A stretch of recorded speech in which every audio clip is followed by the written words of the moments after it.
Welcome to Season 5 of the Mindfulness Pilates podcast. I'm Beverley Densham, Mindfulness Pilates teacher of over 25 years and author. I really look forward to bringing you tips to reduce back pain to feel good, as well as working through stress to calm, with relaxation, positive affirmations and inspiration every week to inspire you in body and mind. Feel stronger, happy and calm.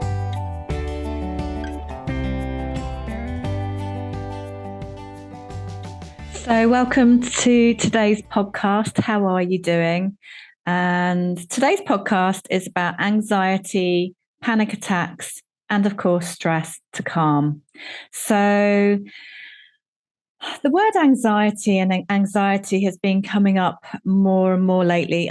I don't think that it's new. It's not a new thing. It's that more and more people are admitting to suffering from anxiety, but actually, the reality is it's about extreme worry, and everybody at some point does suffer from extreme worry, whether they call it anxiety or not. So I thought it'd be really nice today. This is a solo episode. This is going to be the last episode of the year, actually, and then we'll be back for a new season in the new year in January. So I'd like to say thank you for listening. If you have listened, please leave a review. I think there are a few reviews so far. But if you are a regular listener or you've really enjoyed an episode, it would be really lovely to give a 5-star review with nice words. And if you don't have anything positive to say, please don't bother. Because do you know what? When people are negative or nasty or leave not very nice reviews for people, how is that person feeling? How are they going to receive those words? You know, be kind is what I'd like to say. Be kind. So I thought I'd share what I've been up to. I thought I'd share about my personal past anxiety journey, and how that's manifested in panic attacks in the past and what I've done to help myself, but also going to share 4 tips of how to help during anxious or panic attack times as well, which I hope will help you or perhaps someone that you know. So I thought we'd go into what is it and that side of things and different types of symptoms of anxiety. I'll share some personal experiences with you. But before we do, and before I give the tips of the day, and of course, there'll be a de-stress breathing exercise for you as well, which is very calming if you're going through anxiety or simply want to de-stress. So what's been happening on the work front? Well, I've just been a busy bee as usual. I do take breaks in between. But the Mindfulness Pilates teaching is absolutely lovely. I'm also teaching the chair Pilates. And a business friend said to me today, "Oh, I just never heard of chair Pilates before I met you." And how lovely. He said, "Oh, my mum is interested in doing chair Pilates with you." And he explained, like, she's 84 years old and she started to shuffle along and not really pick her feet up enough. And what happens, as I think very much so, as we go from, we want to get that strength in our bodies from our 50s forever, obviously, but especially from age 50s to 60s to 70s to 80s to 90s and beyond. What happens is, if we don't exercise in a standing position, actually, you know, our balance isn't going to be so good. Our walking's not going to be so good. Our mobility is not going to be so good. So I'm really happy that I do teach the chair Pilates as well, because in an ideal world, you know, we'd do chair Pilates and the mat work Pilates. But the chair Pilates is great because you can use the support of the chair standing. You can get your legs, your hips, your buttocks, everything stronger and stronger in a standing position with the support of the chair. But also your balance stronger in a standing position is really quite crucial, actually. And that means that you can be then more confident on stairs and walking and, you know, that sort of thing. So I thought I'd just give that a bit of a shout out. I teach that on Zoom. Most people start with the chair Pilates toolkit, but there are the one-to-one programs available as well as the classes. So I've got 6 classes a week at the moment. Something that's really, really exciting on the work front is that, as you know, or you might not know, I teach the stress to calm tools as well, which is brilliant for stress relief, reducing anxiety, and supporting you during the good, challenging, and sad times of life. And what I'm excited about is all my Pilates clients can also come along to the Stress to Calm class and benefit from each of those 1 minute stress to calm tools, as well as the full 7 minutes, as well as the full class. So that's really exciting as well. I only have so many spaces left in the mindfulness Pilates classes, so I'm looking forward to saying in the new year, next year, I'm fully booked on that side of things. That would be great. But I will keep, of course, the one-to-one programs going and the stress to calm classes.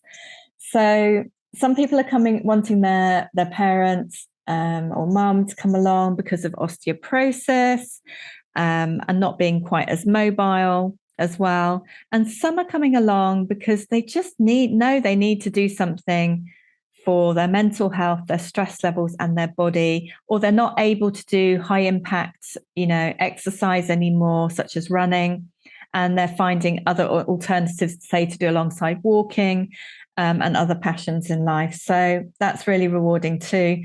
And I've got a client who's having, foot operation in the new year. And the lovely thing is, during that period of time of rest and healing and doing the physio rehabilitation, once the operation's healed, they can then after that come to chair Pilates as a transition, and the stress to calm class during that period as well. And then they can then go back, once they're ready, can then go back to their class. So that's really rewarding. And also more and more clients are booking in for help with anxiety. So we are going to mainly focus about anxiety and panic attacks today. Sometimes, all ages actually as well. And anxiety can affect people for so many different reasons. And it's exciting to see how much both the mindfulness Pilates, but especially the stress to calm tools help. So what actually is anxiety? So where shall I start with this? So it can be feelings of fear and unease. It can feel a pressure of something. As I said, feeling afraid. Some of the positives of lower level anxiety, I would say, would be helping you focus. So there are positives of it as well, helping you focus and taking extra care with things. But it can have negative effects if it starts to affect your daily life. It can be anywhere, of course, from mild to severe. And there are many ways it sort of comes out in symptoms. Sometimes physical, so you can be feeling tearful or very upset or absolutely bawling your eyes out. It can affect us in things like headaches, avoiding things, avoiding people. That's not good when it gets to that stage, actually. Tiredness and exhaustion can be from this as well. Feeling restless, irritable and snappy. I actually had a client snap at me last month. Don't worry, I did forgive them. Obviously, that was all the time. I would not tolerate and accept it. But actually, it was because their resilience had got so low that day, and their anxiety got very heightened. And not having that resilience, they were starting to snap at people around them, and be moody and not coping very well, actually.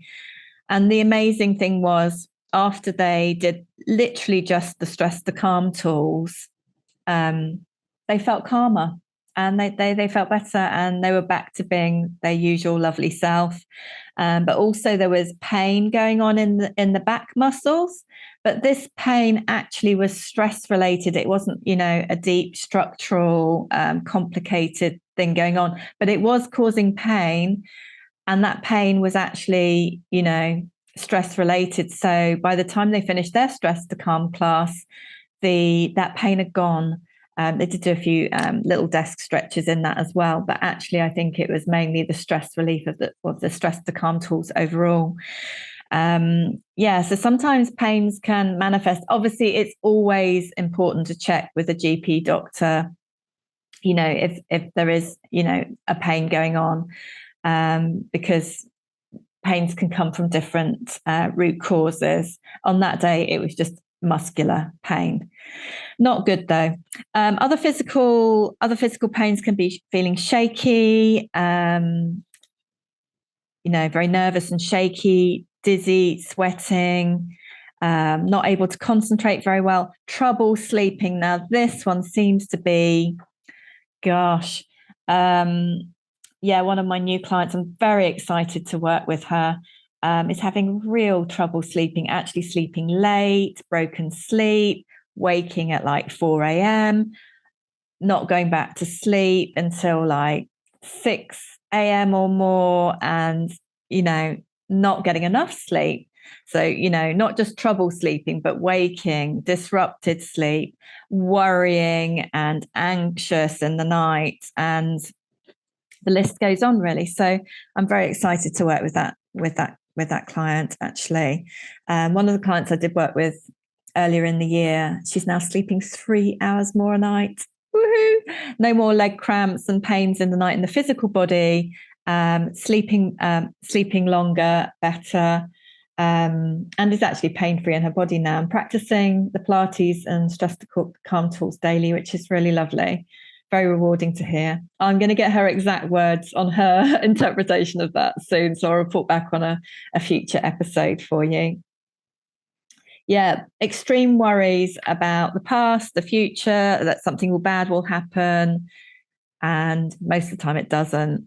But that doesn't mean the monkey mind and the anxiety hasn't taken hold. So what you find is when the more you use the stress to calm tools, the more it dampens it down, and the more you retrain your brain to look for the gratitude and the positive, and calming your nervous system and calming your body and calming your mind with the different tools, and refocusing to feel better. So heart rate can beat faster, shortness of breath. Okay, this is where we're going to talk about panic attacks in a little bit. So what can I say about panic attacks? So that's a little bit about the basics of anxiety. Have you or someone suffered from anxiety? Even just, when you read the NHS description of anxiety, it does say that it's quite a normal thing, but it's not normal if it's affecting your daily life, and, you're getting to the really extreme level of it where it can even feel like depression. Now, sometimes I think what's really essential with anxiety, just from my point of view, is always, I'll go into the tips. Tip 2 actually is to seek professional medical advice. Obviously, I will bring that back into the tips later. I will just say that from the outset. And from my opinion on it, there's many, many reasons for it. And I think it's about getting to the root of the problem, and finding that solution to the root of the problem, or the support alongside it, because sometimes it's an ongoing thing because of different conditions or reasons. But it doesn't mean to say we can't improve matters with it. So on to panic attacks. So I do have quite a lot of personal experience of panic attacks, unfortunately. I will share a bit of that with you in a moment. So apparently NHS quotes that panic attacks can go on for about between 5 and 30 minutes. I hope you haven't experienced the 30-minute ones, because they are just awful. Your heart can be racing. You might feel lightheaded. One of the big symptoms of it is shortness of breath or fast breathing. Some people feel sick as well. So there are two different times, but there are two different separate reasons that I've personally experienced panic attacks. One was because of a severe road traffic accident in Australia. That was many, many years ago. even before I started my Pilates and stress to calm career. And I remember the first panic immediately after the accident wasn't a full-blown panic attack. I imagine my body was panicking. I remember it quite vividly, actually. And I remember I was having a real problem breathing. I remember my breathing was faster. And I remember being motionless on the road because I was hit by a car on a bicycle.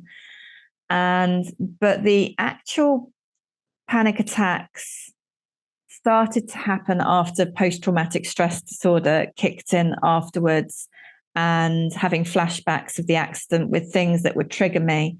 So I think it's very important, if you have gone through something traumatic, that you do seek help from the doctor. That's what I obviously had no choice, but first of all, paramedics seeing you, then the doctors and the hospital seeing you, and then x-rays, and the surgeon, and then the operation, and the mental health side of it. I wasn't aware of.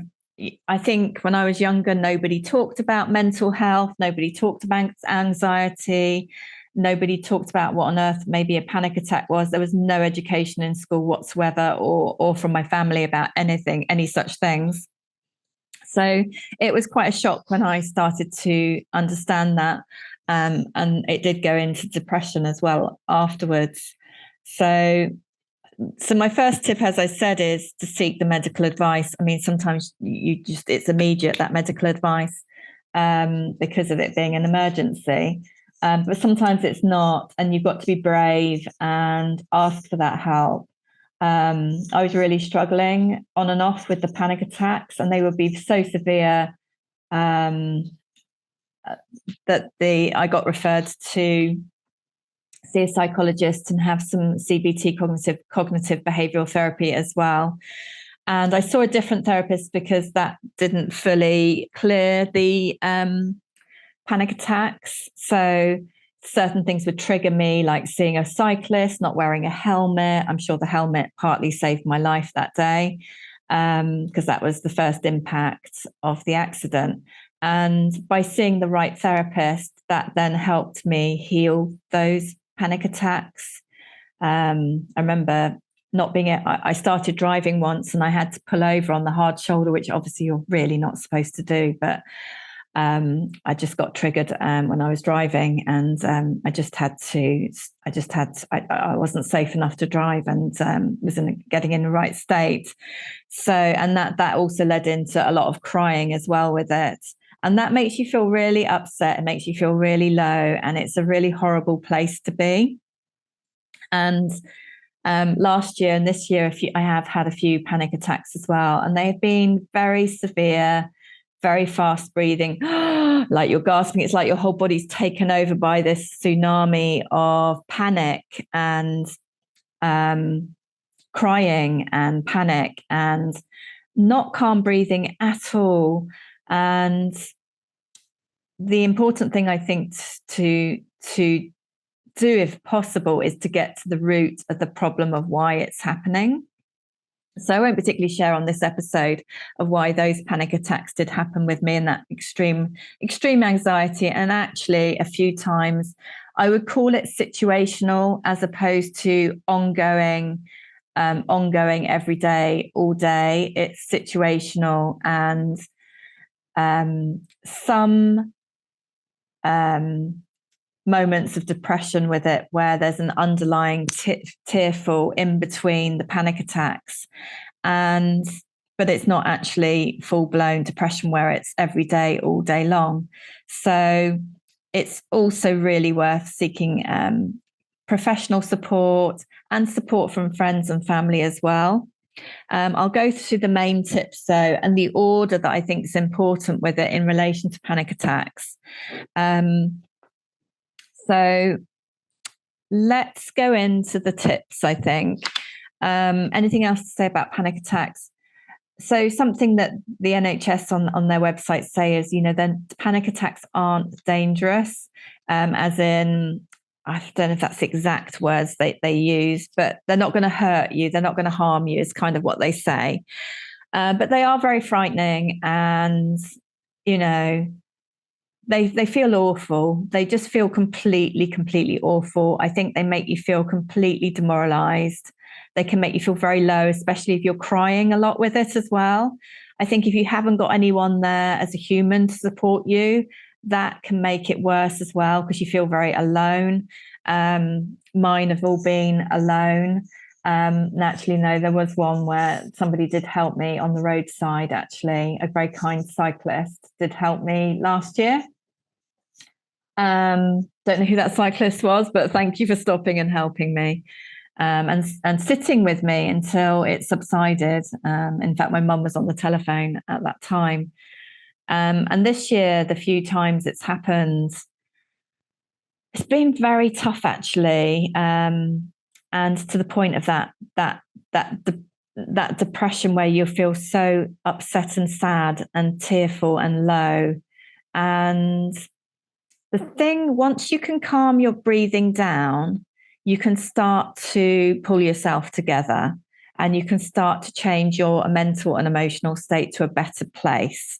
So if you ever have experienced a panic attack, or someone you know, sending you lots of love.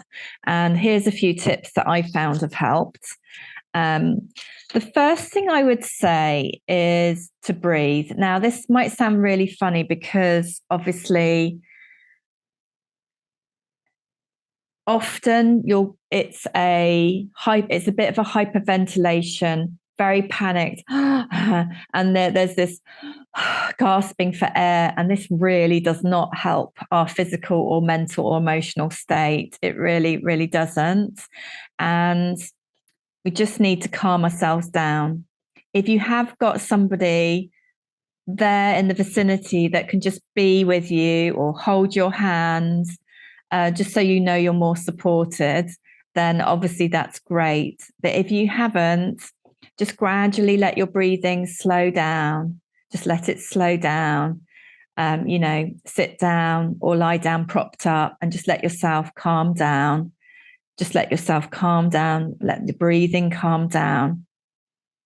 And once you've done that, then it's good to go into the sort of breathing that we're going to do in today's episode, which is really stress to calm, sort of calming, de-stress breathing, where you're exhaling longer than you're inhaling, and you're letting your breathing just really slow down. Just really let the breathing slow down.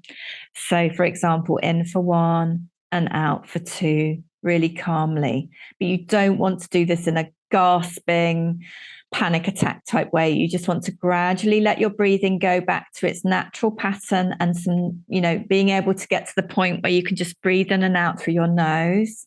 And then you can, once you've got to normal state of the breathing, let your breathing slow down and exhale for longer than you inhale. In for 1 and out for 2. In for 2 and out for 3. In for 3 and out for 4. In for 4 and out for 5. In for 5, out for 6. Have some water, of course.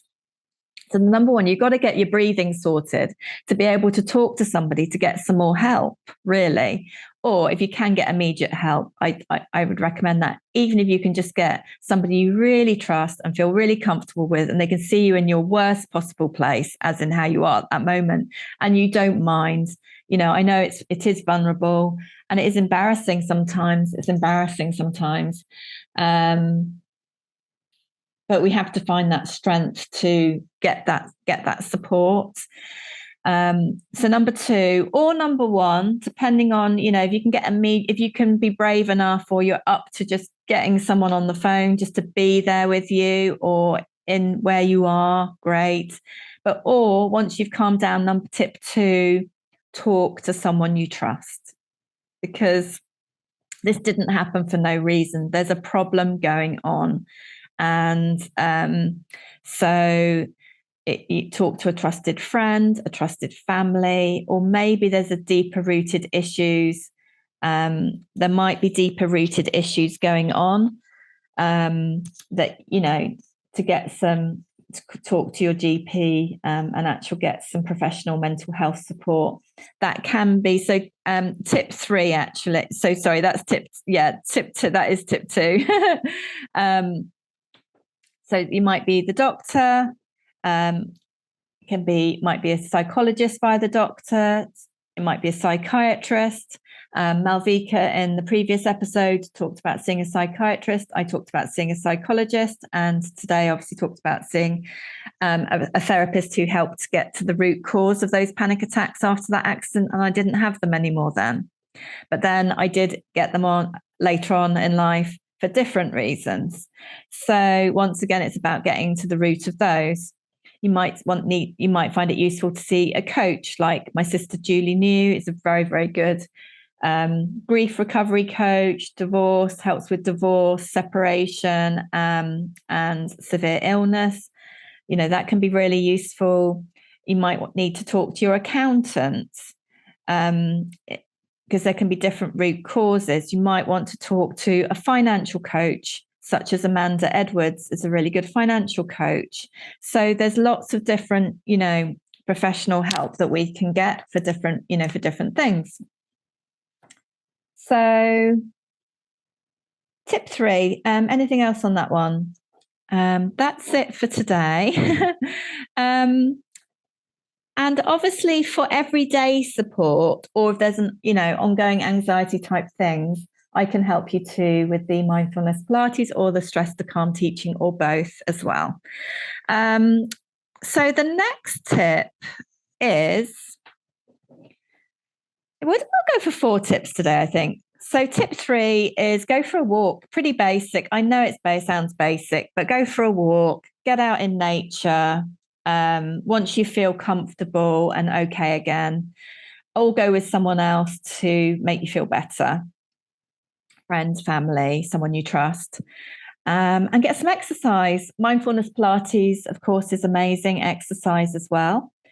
And finally, tip 4 is do some stress to calm tools. So I think it'd be really nice in the moment to go into the de-stress breathing technique of the day. But there's different ways that I can help you with the stress to calm tools and teaching. Obviously, you can listen to other episodes of the podcast. You can get a copy of one of our stress to calm series of books, which is obviously a really good low-cost way of having the tools there to support you during those anxious moments or stressful moments, or you simply want to feel better on a regular basis. That's the best thing to do. So we've got the stress to calm in 7 minutes for lawyers. We've got the stress to calm in 7 minutes for nurses and hospitals, NHS, and also the stress to calm in 7 minutes for teachers. Now, if you're thinking, oh, I'm not one of those professions, well, I'm not a traditional school teacher, but I use this one, actually. I use the yellow book because it's tailored to the profession, but the actual tools are for you too. So I use, when I'm having a really stressed patch, I will grab the book and go through each stress to calm tool one by one. So you can do that too. Another way is you can join a stress to calm class with me on Zoom. I have a lunchtime class. And you get recording, you get the individual tools and the little 1-minute videos and how to practice. You can do that as a one-to-one program with me on Zoom. Get your company involved. Is your company looking after the well-being?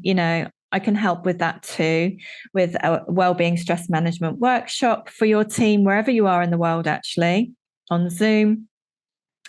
Occasionally do in person, but Zoom often works quite well.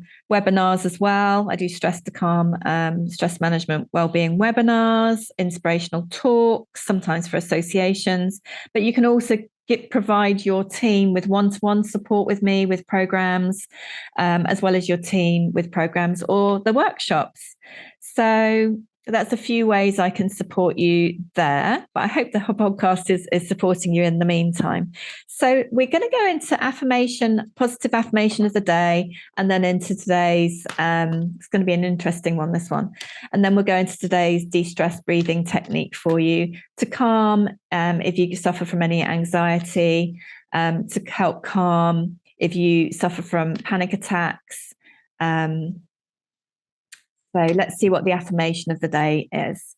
From Happy and Calm Cards, best card today for the episode on anxiety and panic attacks, stress to calm is take a breath in, take a breath out. I love to practice. I have worked really hard. What does the message mean to you today? Oh, it's a solo episode today, by the way. I'm sure you had noticed that. We will have lots of guests back in the new year. I love to practice. I've worked really hard. What does this mean to me? So, I've been teaching over 26 years now, and it's been a lifetime of study and sports science degree and over 26 years of teaching. And I'm really passionate about designing things to help you with your stress, mental health, anxiety, happiness.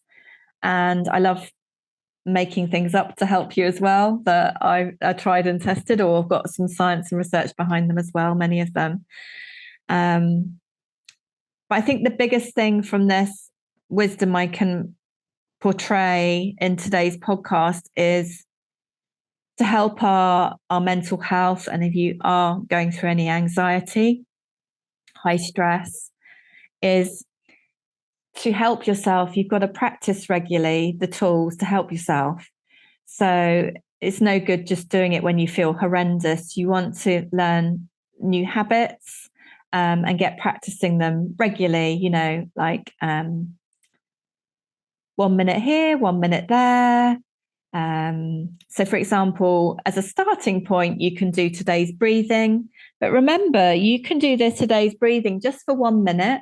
You can do that in bed in the morning. You can do that in bed at night. You can do that at the desk with your eyes closed. You can do it with the eyes open. You can do this on a walk, standing in the bathroom. And if you want to go into more depth, then come and learn with me, or and do. And if you do get in more of a state with the anxiety and stress, then you need to practice more than 1 minute. But 1 minute regularly throughout your day, from when you wake up to when you go to sleep, can make a big difference.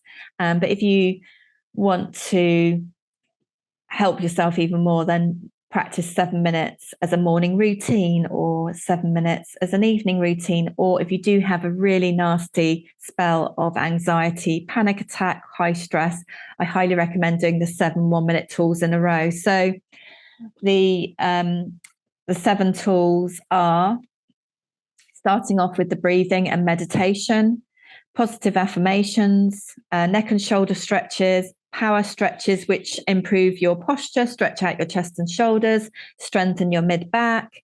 And that also is a high power pose, so it helps you feel more happy, confident, and successful just by physically doing the movements. It has an effect on your mental health state. There's research on that too. And the happy exercise, calm to happy in 1 minute, is just amazing. It's probably my favorite. However, it's not my favorite when I'm not in the mood for it, or I've had a bout of anxiety or panic attack.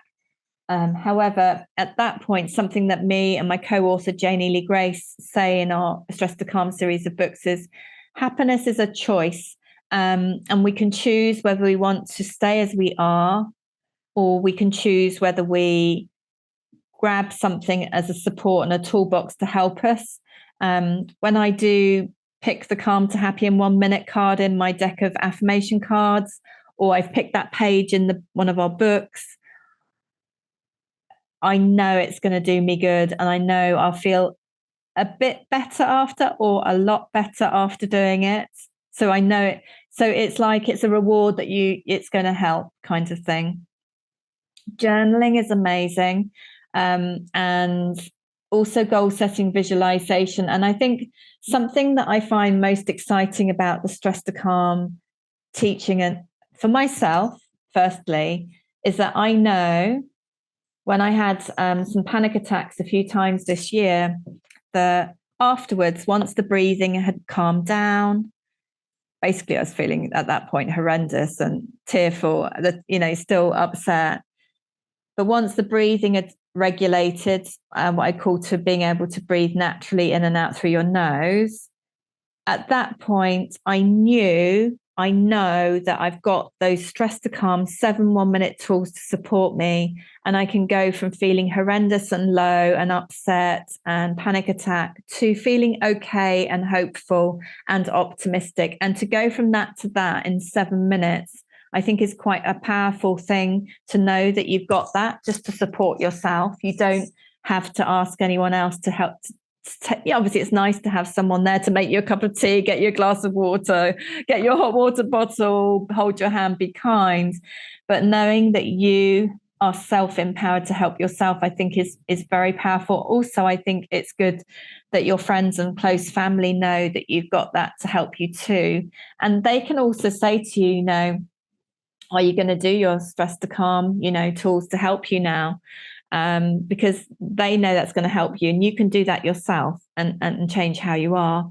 And then, of course, with time, you can then get to the root of the problem, or at least improve things. If it's an ongoing, longer term thing, you can use these to support you, during the good, challenging, sad times of life. And then what I've seen with clients, it's just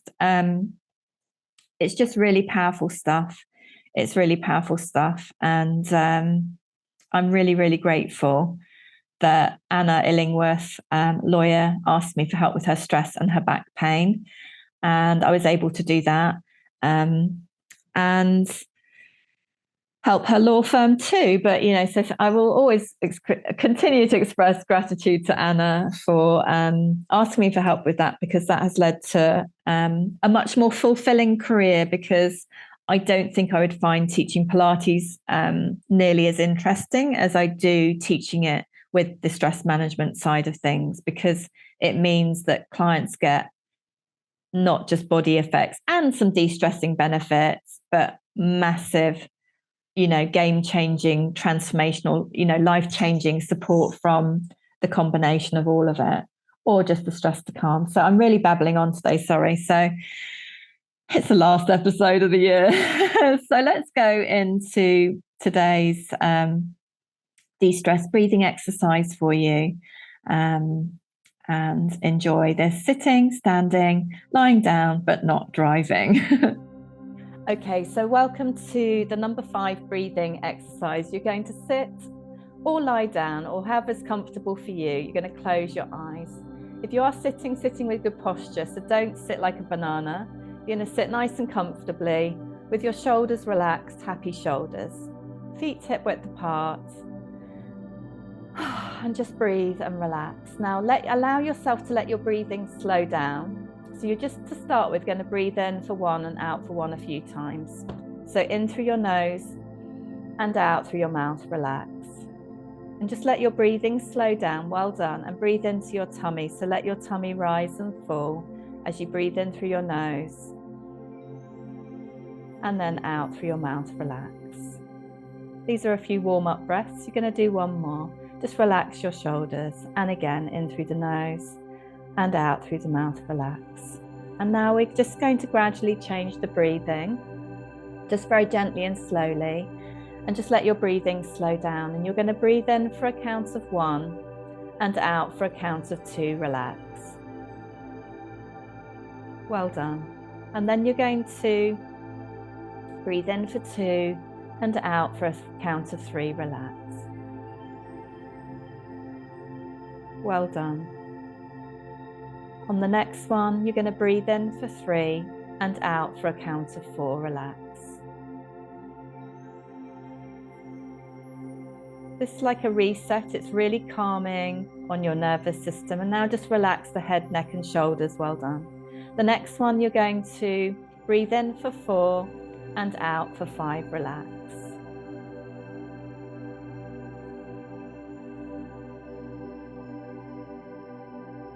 And the finale one is in for 5 and out for up to 6, relax. Well done.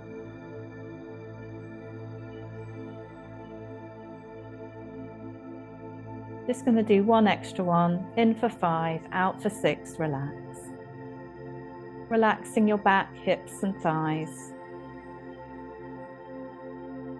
Taking this reset time to calm your nervous system, reset, and feel stronger in body, mind, your mental health, resilience, and happiness. Give yourself a smile. Take a breath in or yawn. Wiggle your fingers and your toes. Either enjoy that again or sending you lots of love. So welcome back after the de-stress breathing. How do you feel afterwards? Did it make you feel a bit better or a lot better? And let me know if today's episode helped you at all. So I did share 3 tips. I've lost my tips now, but so tips for anxiety and panic attacks. Regulate your breathing, first of all. Just allow yourself to calm down until you can breathe naturally. If you can get immediate, that's number 1. If you can get immediate support, that can be number 1 too. But as soon as you are calm enough, talk to someone for emotional support, friend, family, or, a doctor, medical professional if you need that. That's number 2. Number 3 is exercise. It can be just a walk in nature. If you feel like going with a friend or family would support you at that time, obviously organise that. Mindfulness Pilates is obviously great alongside, a great support alongside cardiovascular exercise, but you don't want to only do one or the other. Ideally, you want to do both. And then finally, number 4, do some stress to calm tools. And I hope some of the ideas on today's podcast, or at least the breathing and positive affirmation of the day, helps you. I hope sharing some of my personal experiences will help you too. I do have personal understanding of it. I will say, unfortunately, I think that's partly what drives me on to want to help more with mental health and stress and anxiety and panic attacks is I know how hard it is sometimes. And if you are low or feeling like there's ongoing depression or anything going on, please talk to the doctor. In the new year, obviously going to have new guests on, and I will be interviewing a psychologist for the first time on the podcast, aiming to have a neuroscientist on as well next year to talk about everything, as well as sharing, your stories as well on the podcast too, and having other authors and guest experts. The psychologist that we're having on is Erica, and she's going to be talking about anxiety and panic attacks from a psychologist's perspective and sharing some really lovely tips for you in the new year as well. I'd like to just say a big thank you for tuning in this year. Please email me, say hello on social media, write to me if you've enjoyed the podcast or if this episode has helped you in this any way. If you feel this episode will help a friend or family or someone you know who is a bit or very stressed or very anxious, or you or someone you know suffers from panic attacks, obviously please pass the episode on. I'm wishing you the best possible rest of the year, but know that these tools are there to support you during good, challenging, sad times of life. But I will say a very, very early Merry Christmas to you, and a Happy New Year. I'll obviously come in the new year to wish you Happy New Year. But if it isn't happy, ask for help, and know that you can gradually feel happier again. And the sun can shine again. You can look around, the sun can shine again, and keep breathing to look after you as well. Sending you lots and lots of love, and thanks for tuning in. So thank you so much for listening to the Mindfulness Pilates podcast. Please rate and review on your podcast platform.